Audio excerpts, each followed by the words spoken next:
যুবকেরা, এটা তো তোমাদেরকে ফাঁসাবার একটা পরিকল্পনা।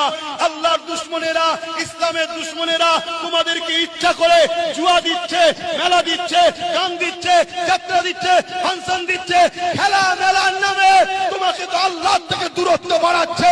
কেন ওরা জানে এরা যদি আল্লাহর সঙ্গে থাকে পৃথিবী কোনো মা জন্ম দিতে পারেনি বাচ্চাকে, এদেরকে মিটাতে পারবে। জোরে বলুন সুবহানাল্লাহ। এই জন্যই তো আমাদেরকে প্ল্যান মাফিক সরানো হচ্ছে। আর আমরা যুবক মনে করছি হালকা বয়সে বেশ ভালোই হচ্ছে।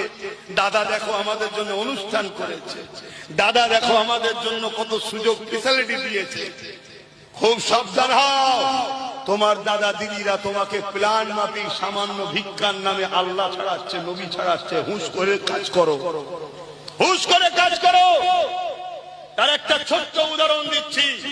কারো ধর্মের আমি পক্ষে বিপক্ষে নয়, প্রথমেই বলেছি যা ধর্ম তার কাছে, আমার ধর্ম আমার কাছে।